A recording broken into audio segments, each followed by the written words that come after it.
Assalamu alaikum students, myself Safir Rahman, your lecturer at King Tas College Gojra. Today we are studying microbiology chapter number 1, introduction and scope of microbiology. The word microbiology is derived from two words. Micro means small, biology means study of life. इसकी definition कैसे होगी? Study of micro organisms and their activities. Micro organisms और उनकी activities को study करने को microbiology का नाम दिया जाता है। इसकी दूसरी डेफिनेशन कैसे की जा सकती है? The branch of biology that deals with the micro organisms and there effects on other living organisms. कि ये एक बायोलॉजी की ऐसी ब्रांच है जिसे हम पढ़ते हैं कि माइक्रो ऑर्गेनिजम्स की स्टडी करते हैं और इन माइक्रो ऑर्गेनिजम्स के दूसरे जानदार के ऊपर क्या इफेक्ट्स हो रहे हैं, हम इसकी स्टडी को भी माइक्रोबायोलॉजी का नाम देंगे। फॉर एग्जांपल, अगर हमारे पास माइक्रो ऑर्गेनिजम्स है सच एज बैक्टीरिया और फंजाई। माइक्रो ऑर्गेनिजम्स किसी हमारे पास मटेरियल में प्रोड्यूस हो गए हैं, ठीक है जी। उस मटेरियल में अब कौन कौन सी चेंजेस आएंगी by the production of bacteria and fungi. उस सॉल्यूशन में, उस मटेरियल में हमारे पास फर्मेंटेशन का अमल भी हो सकता है, ठीक है जी। फर्मेंटेशन के अमल में कार्बन डाइऑक्साइड और लैक्टिक एसिड बनेंगे, ठीक है। और वो चीज स्पॉइल हो जाएगी, खराब हो जाएगी, उसकी ऑक्सीडेशन भी हो सकती है, ठीक है जी। उसमें लाइव माइक्रो ऑर्गेनिजम्स भी प्रोड्यूस हो सकते हैं। माइक्रोब्स में हम कौन कौन सी चीजों को डिस्कस करेंगे? Bacteria, virus, archaea, fungi, protozoa, mycoplasma and rickettsia.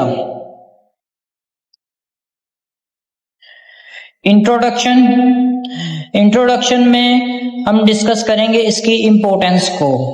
Importance क्या है? Microbes can be helpful in food, medicine, industries etcetera. इसकी अहमियत में हम देखेंगे कि हमारे लिए फायदामंद है खुराक बनाने में माइक्रो ऑर्गेनिजम्स कैसे फायदामंद होते हैं। जैसे दही है, योगर्ट है, वो by the process of fermentation से बनती है, ठीक है जी। मेडिसिन्स हैं, मेडिसिन्स कुछ जो है वो प्रोबायोटिक मेडिसिन्स होती हैं, उसमें जो है वो माइक्रो ऑर्गेनिजम्स मौजूद होते हैं जो हमारी सेहत के लिए फायदामंद होते हैं। इंडस्ट्रीज में फर्मेंटेशन के अमल में जो लैक्टिक एसिड प्रोड्यूस होता है, तो लैक्टिक एसिड या इथेनॉल की तैयारी में भी माइक्रो ऑर्गेनिज्म जो है वो रोल प्ले करेंगे। Microbes can be harmful which can cause disease. Microbes जो हैं वो खतरनाक भी होते हैं जो बीमारी की वजह बनते हैं। How it contribute to quality of human life. Question पूछा जाता है कि कैसे माइक्रो ऑर्गेनिज्म ह्यूमन लाइफ की क्वालिटी को जो है वो कंट्रीब्यूट करते हैं, ठीक है जी। इसमें हमारे पास 6 पॉइंट्स हैं। Medicines, food production, agriculture, environment, biotechnology and disease prevention, ठीक है। इसमें मेडिसिन्स में देखेंगे कि माइक्रोबायोलॉजी में जो माइक्रो ऑर्गेनिजम्स, ऐसे माइक्रो ऑर्गेनिजम्स जो मेडिसिन्स की तैयारी में होते हैं वो कैसे रोल प्ले करेंगे फूड प्रोडक्शन में, एग्रीकल्चर में क्या देखेंगे? ज़राअत के शोबे में कैसे हम जमीन की ज़रखेज़ी को बढ़ा सकते हैं और कैसे ज़्यादा से ज़्यादा फसलों की पैदावार हासिल कर सकते हैं। इन्वायरमेंट में देखेंगे कैसे हम अपने इन्वायरमेंट में से माइक्रो ऑर्गेनिजम्स को ख़त्म कर सकते हैं। बायोटेक्नोलॉजी में क्या देखेंगे? कैसे हम लिविंग ऑर्गेनिजम्स को यूज कर सकते हैं इंडस्ट्रीज में। डिजीज प्रिवेंशन, कैसे माइक्रो ऑर्गेनिजम्स का इस्तेमाल करके बीमारियों से बचा जा सकता है। ब्रांचेस ऑफ माइक्रोबायोलॉजी में 4 ब्रांचेस हैं। Pure microbiology, applied microbiology, plant microbiology and soil microbiology. Pure microbiology में देखेंगे how microbes live, grow and interact. कैसे माइक्रो ऑर्गेनिज्म जिंदा रहते हैं, ग्रो करते हैं और कैसे दूसरे लिविंग ऑर्गेनिजम्स के साथ इंटरेक्ट करते हैं। अप्लाइड माइक्रोबायोलॉजी में देखेंगे कि कैसे हम माइक्रो ऑर्गेनिजम्स का इस्तेमाल करके मसाइल को हल कर सकते हैं और नई प्रोडक्ट्स बना सकते हैं, ठीक है जी।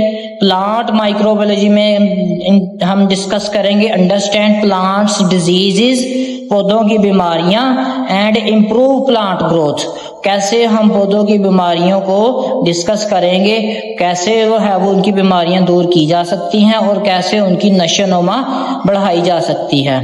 How microbes improve soil fertility. Soil microbiology में क्या देखेंगे कैसे वो जमीन की जरखेजी को माइक्रो ऑर्गेनिज्म बढ़ा सकते हैं। And break down organic matter, और कैसे ऑर्गेनिक मैटर को ब्रेक डाउन करते हैं। फॉर एग्जांपल हमने खाद में हमने केले के छिलके और वो दूसरे वो फ्रूट के एक्सट्रैक्ट्स उसमें डाले हैं, ठीक है जी। अब वो एक ऑर्गेनिक मैटर है, जो वो ब्रेक डाउन होंगे तो जमीन की जरखेजी को बढ़ाएंगे। तो ये भी हम किस में डिस्कस करेंगे, सॉइल माइक्रोबायोलॉजी में।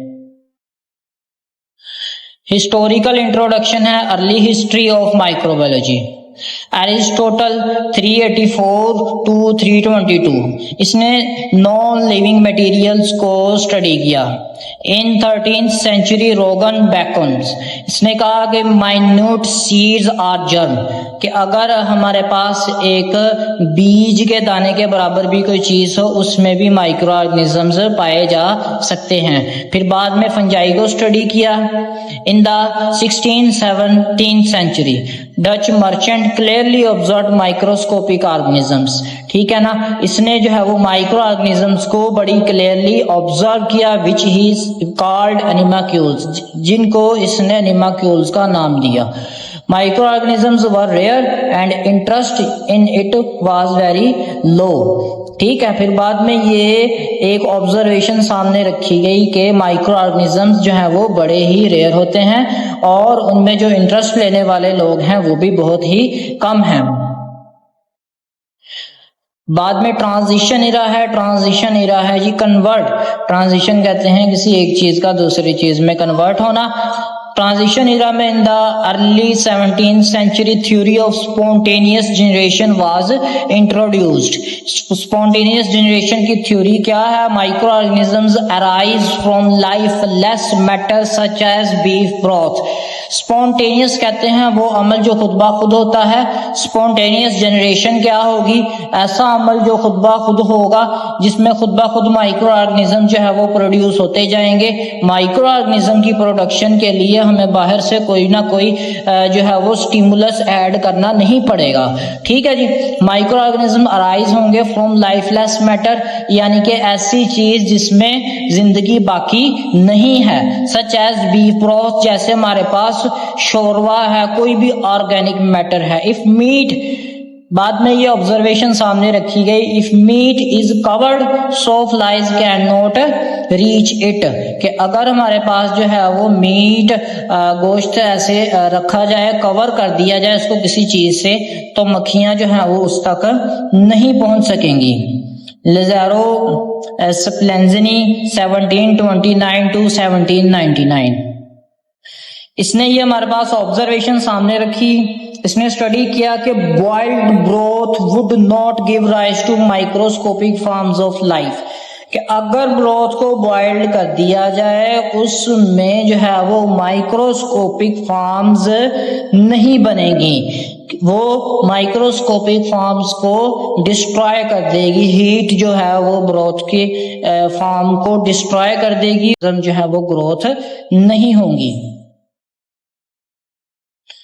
बाद में जी गोल्डन इरा है, लॉइस posture and the germ theory. लॉइस posture को मेडिकल माइक्रोबायोलॉजी का फादर भी कहा जाता है। एमसीक्यूज पूछा जाता है, who is the father of medical microbiology. लॉइस posture is also called the father of medical microbiology. Wine and dairy products become sure because of bacteria. बाद में ये स्टेटमेंट्स वो पेश की गई कि हमारे पास जो वाइन है, वो जो डेयरी प्रोडक्ट्स हैं वो खट्टी हो जाती हैं बैक्टीरिया की वजह से। पैस्चराइजेशन का अमल इंट्रोड्यूस करवाया गया। Pasture in 1897, pasture in 1897 suggested that mild heating at 62.8 degrees Celsius for 30 minutes rather than boiling was enough to destroy the undesirable organisms without the taste of the product.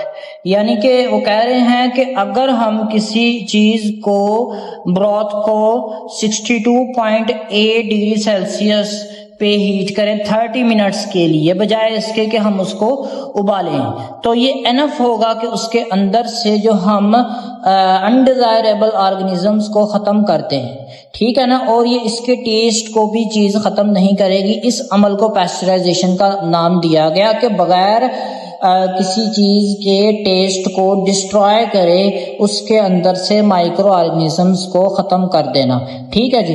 बगैर बुआले 62.8 degree Celsius पे हम इसको जो है वो heat करेंगे 30 minute के लिए, तो वो उसके अंदर से माइक्रो ऑर्गेनिजम्स ख़त्म हो जाएंगे। Sterilisation happens in this free from bacteria and microbes, ठीक है जी। तो इसमें स्टीरिलाइजेशन का अमल होगा। स्टीरिलाइजेशन क्या है? Free from bacteria and microbes, के किसी चीज को बैक्टीरिया से और माइक्रो ऑर्गेनिज्म से फ्री कर देना स्टीरिलाइजेशन कहलाता है, ठीक है। पास्चर ने बाद में बैक्टीरिया कॉज वाइन सिक, पास्चर ने बाद में एक स्टडी पेश की कि बैक्टीरिया जो है वो वजह बनता है वाइन के खराब होने के। They can cause human illness, अगर वो बैक्टीरिया के खराब होने की वजह बन सकता है तो ह्यूमन्स इंसानों के बीमार होने की वजह भी बन सकता है। Micro organisms were in the air could cause disease, फिर बाद में स्टडी पेश की गई कि जो माइक्रो ऑर्गेनिजम्स जो हवा में है वो बीमारी की वजह बन सकते हैं।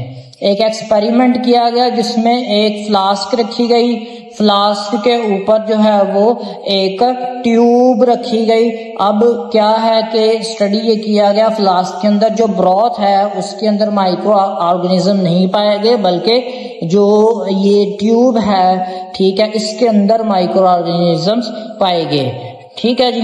This put rest the theory of spontaneous generation, इस एक्सपेरिमेंट ने स्पॉन्टेनियस जनरेशन की थ्योरी को खत्म कर दिया। स्पॉन्टेनियस जनरेशन के अकॉर्डिंगली होना ये चाहिए था कि ब्रॉथ में खुद ब खुद माइक्रो ऑर्गेनिज्म जनरेट करें और माइक्रो ऑर्गेनिज्म इस ब्रॉथ में या इस फ्लास्क के अंदर पाए जाए, लेकिन एक्सपेरिमेंट ने ये शो किया कि माइक्रो ऑर्गेनिज्म जो है वो इस ट्यूब में पाए गए, ना कि इस ब्रॉथ में और ना ही इस जो है वो फ्लास्क में पाए गए। ये इस एक्सपेरिमेंट ने स्पॉन्टेनियस जनरेशन की थ्योरी को रद्द कर दिया जी, क्लियर। तो बाद में ये जो है वो स्टडी ये किया गया कि with the passage of time, वक्त के गुजरने के साथ साथ ये जो ब्रॉथ है ये खुद खराब होना शुरू हो जाएगा until it is safe in a safely environment, ठीक है। अगर इसको एक ऐसे इन्वायरमेंट में स्टोर ना किया गया, ठीक है, जो इसमें माइक्रो ऑर्गेनिजम्स ग्रो होने से बचाए, तो ये जो ब्रॉथ है वो वक्त के गुजरने के साथ साथ खराब होगा। ऐसा नहीं होगा कि ये कुछ देर बाद ही खराब हो जाएगा। बाद में जो है वो इसमें बैक्टीरिया और फंगस प्रोड्यूस होना शुरू हो जाएंगे जो इसकी ऑक्सीडेशन का बायस बनेगा और जो है वो ये चीज स्पॉइल हो जाएगी, ठीक है। ये बाद में जो है वो एक्सपेरिमेंट से इसको वाज़े किया गया है। Germ theory of disease, Pasteur postulated this theory. इसने क्या, कौन सी थ्योरी? पास्चर ने जो है वो ये थ्योरी पेश की कि micro organisms are the causes of infectious diseases, के जो ऐसी बीमारियां जो कि इन्फेक्शन का बायस बनती हैं, तो इसका जो पीछे जो वजह होती है वो माइक्रो ऑर्गेनिजम्स होते हैं। Further it proves that germ theory were unsuccessful, बाद में जो है वो इसको जो है वो प्रूव किया गया कि जर्म थ्योरी जो है वो सक्सेसफुल नहीं थी, कि micro organisms are the cause of infections, के हर इन्फेक्शन की वजह माइक्रो ऑर्गेनिजम्स नहीं थे। Contribution of Louis Pasteur, Louis Pasteur का क्या किरदार था? लॉयस पास्चर ने एक जो फर्मेंटेशन का अमल इंट्रोड्यूस करवाया, दूसरा फर्मेंटेशन का, तीसरा development of effective vaccines, effective vaccines की जो है वो तैयारी जो है वो लॉयस पास्चर ने करवाई। ये तीन काम जो है वो पूछे जाते हैं क्वेश्चन में कि what is the contribution of Louis Pasteur? Pasteurisation, fermentation and the development of effective vaccines. फिर नेक्स्ट है जी कंट्रीब्यूशन ऑफ लॉयस पास्चर है disease of silk worm were due to protozoan parasite. ठीक है जी, उसने कहा कि जो सिल्क वर्म की जो बीमारी है वो किस वजह से है, वो प्रोटोजोन पैरासाइट की वजह से है। प्रोटोजोन पैरासाइट्स क्या होते हैं, ये सिंगल सेल यूकैरियोटिक ऑर्गेनिजम्स होते हैं। यूकैरियोटिक ऑर्गेनिजम्स वो होंगे जिनमें जो है वो न्यूक्लियस पाया जाएगा। ठीक है, that lives inside and other organisms. Parasite इसको कहेंगे वो ऑर्गेनिज्म जो है वो जो दूसरे जानदारों पे इन्हिसार करते हैं, उनकी बॉडी पे रहते हैं, उनसे खुराक हासिल करते हैं, उनसे शेल्टर हासिल करते हैं, बदले में उन्हें क्या करते हैं जी, नुकसान पहुंचाते हैं, उन्हें पैरासाइट का नाम दिया जाता है। ठीक है जी, प्रोटोजोन पैरासाइट की डेफिनेशन क्या होगी, बदले में उसको नुकसान पहुंचाएं। ठीक है जी, प्रोटोजोन से क्या मुराद जी, ये लफ्ज दो अल्फाज से मिलकर बना है, प्रोटो एंड जून। प्रोटो का मीनिंग है जी फर्स्ट या सिंगल, जून का मीनिंग है जी एनिमल या पैरासाइट। सिंगल सेल्ड ये पैरासाइट होंगे। अब एनिमल्स ये है यूकैरियोटिक। ठीक है, ये सिंगल सेल्ड यूकैरियोटिक ऑर्गेनिजम्स होंगे। ठीक है, he coined the term microbiology aerobic anaerobic. उसने कहा कि हमारे पास दो तरह के जो है वो माइक्रो ऑर्गेनिजम्स होते हैं, एक तो माइक्रो एरोबिक रेस्पायरेशन के थ्रू और दूसरा एनारोबिक रेस्पायरेशन के थ्रू सरवाइव करते हैं। He disprove the theory of spontaneous generation. उसने स्पॉन्टेनियस जनरेशन की थ्योरी को जो है वो डिस्प्रूव कर दिया था, रद्द कर दिया था। एरोबिक उसको कहेंगे जिसको सरवाइव करने के लिए ऑक्सीजन की ज़रूरत होगी, need oxygen to grow. Anaerobic उसको कहेंगे जिसको that can live without oxygen, जो बगैर ऑक्सीजन के भी जिंदा रह सकता है। बाद में जी he demonstrated that anthrax was caused by bacteria. Anthrax जो है वो बैक्टीरिया की वजह से होता है। Produce vaccine for disease. उसने जो है वो बीमारियों के लिए वैक्सीन्स भी बनाई थी। ठीक है, ये जो एंथ्रेक्स है ये कौन सी चीज़ होता है, a serious bacterial disease of animals that can effect skin and lungs. ये बैक्टीरियाज की एक ख़तरनाक बीमारी है जिसकी वजह से उसके लंग्स डैमेज हो जाते हैं, स्किन डैमेज हो जाती है और जो है वो डेथ भी हो जाती है एनिमल्स की। He developed live vaccine for disease. ठीक है ना, उसने बीमारियों के लिए जो है वो वैक्सीन भी बनाई थी। बाद में जी जॉन डेंडाल 1820 टू 1893 इसने एंडोस्पोर्स की डिस्कवरी की। एंडो मीन्स इनसाइड्स, ठीक है, spores means spores. Highly resistance bacterial structure, ये एक हाईली रेजिस्टेंस बैक्टीरियल स्ट्रक्चर होता है, यानी कि किस रेजिस्टेंस कहते हैं, किसी के खिलाफ जाना। ठीक है, जैसे कोई चीज़ बह रही हो उसके रास्ते में रुकावट बन जाना, ये रेजिस्टेंस है। इट गिव्स रेजिस्टेंस टू, ये किस चीज़ के खिलाफ जो है वो रुकावट देता है, हीट के खिलाफ, रेडिएशन के खिलाफ और डैमेज के खिलाफ, कि उसको कोई चीज़ डैमेज ना कर दे। ठीक है, जैसे हमारी बॉडी में जो फैट होती है वो हमें किस चीज़ से महफूज रखती है, ठीक है, वो हमें एनर्जी प्रोवाइड करती है। ठीक है, वो हमें जो है हड्डी को डैमेज करने से जो है वो महफूज रखती है, जो फैट है। इसी तरह से ये रेजिस्टेंस है हीट में, रेडिएशन में और डैमेज में। नेक्स्ट है जी tyndallisation. Prolonged boiling or intermittent. ठीक है, इंटरमिटेंट से मुराद है irregular intervals. Heating was necessary to kill these spores to make the infusion completely sterilise. Sterilise word हम पहले पढ़ चुके थे। स्टीरिलाइजेशन होता है किसी चीज़ को जरासीम से पाक करना। उसने ये टेंडलाइजेशन ये चीज़ है, उसने कहा जी प्रोलॉन्ग्ड बॉइलिंग। प्रोलॉन्ग कहते हैं ना मुसलसल जो है वो उबालना, या फिर जो है वो इरेगुलर इंटरवल्स से जो है वो बॉइलिंग करना। ठीक है, heating was necessary to kill the spores. ये ज़रूरी है उन स्पोर्स को ख़त्म करने के लिए, या तो वो जो है वो मुसलसल उबाल जो है वो हीट दी जाए, उबाला जाए, या फिर जो है वो इरेगुलर इंटरवल से उसको हीट किया जाए। इससे जो है वो जरासीम ख़त्म हो जाएंगे और इन्फ्यूजन हो जाएगी मुकम्मली। लॉर्ड जोसेफ लिसर ये 1827 टू 1912। ठीक है जी, he is the father of antiseptic surgery. ये है फादर है जी एंटीसेप्टिक सर्जरी के। Wound infections due to micro organisms. इसने कहा जो वाउंड इन्फेक्शंस हैं वो माइक्रो ऑर्गेनिजम्स की वजह से होते हैं। A method to destroy micro organisms in the operation theatre, उसने जो है वो ऑपरेशन थिएटर में जो फ़ज़ा में मौजूद माइक्रो ऑर्गेनिजम्स को डिस्ट्रॉय करने के लिए एक मेथड जो है वो पेश किया था। उसने कहा bye spraying a fine mist of carbolic acid into the air, अगर हम कार्बोक्सिलिक एसिड की फाइन मिस्ट को हवा में स्प्रे कर दें तो हवा के सारे माइक्रो ऑर्गेनिजम्स को वो ख़त्म कर देता है। कार्बोलिक एसिड क्या कौन सी चीज़ होती है? कार्बोलिक एसिड फिनॉल का दूसरा नाम है। फिनॉल वो चीज़ होती है जैसे हम फिनाइल कहते हैं, वो फर्श के ऊपर हम जो है वो लिक्विड होता है, ठीक है, लगाते हैं तो वो हम कहते हैं जरासीम से वो चीज़ पाक हो गई। फिनॉल ये क्या करता है? ये डिस्टर्ब करता है सेल मेम्ब्रेन्स को, बैक्टीरियाज की, ठीक है। ये डीनेचर प्रोटीन की को डीनेचर कर देता है। हाइड्रोजन बॉन्ड्स जो प्रोटीन को जोड़े हुए होते हैं वो ख़त्म कर देता है। इनएक्टिवेट्स एसेंशियल एंजाइम्स को इनएक्टिवेट कर देता है, जिसकी वजह से ये सारे फैक्टर्स की वजह से वो माइक्रो ऑर्गेनिज्म से चीज़ पाक हो जाती है।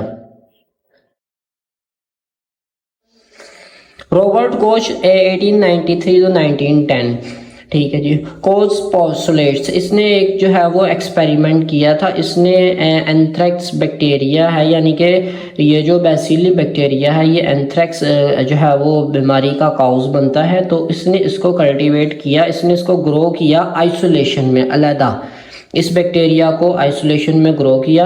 फिर बाद में इसने बेसिली रोड शेप बैक्टीरिया होता है जो कि एंथ्रेक्स का काउज होता है। एंथ्रेक्स हम पहले पढ़ चुके हैं, जो जानवरों की लंग्स की बीमारी होती है, स्किन की बीमारियां होती हैं, और वो जो है वो डेथ की वजह भी बनती है।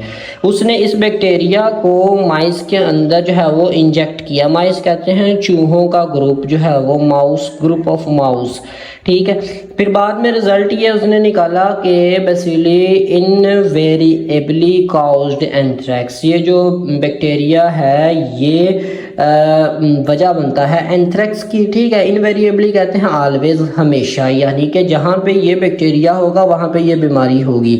इफ़ बेसिली वर प्रेजेंट, ठीक है, सिंपल अल्फाज में इस स्टेटमेंट को ऐसे लिखा जा सकता है, इफ़ बेसिली वर प्रेजेंट, कि अगर बेसिली प्रेजेंट होगी, anthrax was definitely the disease, तो एंथ्रेक्स जो है वो ये बीमारी होगी ही, ठीक है। He accomplish the techniques of isolating bacteria in pure culture, उसने ये टेक्निक्स दी कि बैक्टीरिया को कैसे आइसोलेट किया जाए, ठीक है। जिलेशन का वर्ड उसने जो यूज़ किया प्रोटीन का, जिससे उसने सॉलिड मीडिया बनाया। उसने कहा जी बैक्टीरिया जो है वो प्रोटीन को अमाइनो एसिड में चेंज कर देते हैं अगर टेम्परेचर 25 डिग्री सेल्सियस से अबव हो। स्टेप्स ऑफ कोच पोस्टुलेट्स, उसने एक स्टेप्स जो है वो ये सारे जो है वो उसने बयान किए। नंबर 1 है micro organisms are observed in sick animals, के जो बीमार जानवर हैं उनमें माइक्रो ऑर्गेनिज्म ऑब्जर्व किए गए। कल्टीवेटेड इन लैब, के उसने कहा कि माइक्रो ऑर्गेनिजम्स लैब में भी ग्रो किए जा सकते हैं। Organisms are injected into healthy animals, के माइक्रो ऑर्गेनिजम्स को हेल्दी एनिमल्स में भी इंजेक्ट किया जा सकता है। The animals develops the disease, ठीक है ना, बीमारियां फिर जो है वो एनिमल्स में ग्रो होना शुरू हो जाएंगी। Robert Koch formulated the germ theory of disease, उसने जर्म थ्योरी ऑफ डिजीज़ को भी फार्मुलेट किया, ठीक है। उसने एक ऐसी शीप को लिया जो एंथ्रेक्स की बीमारी की वजह से मर गई थी। उसने उस मरी हुई शीप में से ब्लड लिया, अब उस ब्लड में से बैसिली बैक्टीरिया लिया, ठीक है जी। ये फिर उसने जी क्या वजह क्या थी, ये ट्यूबरकुलोसिस एंड कोलेरा, ये वजूहात थी।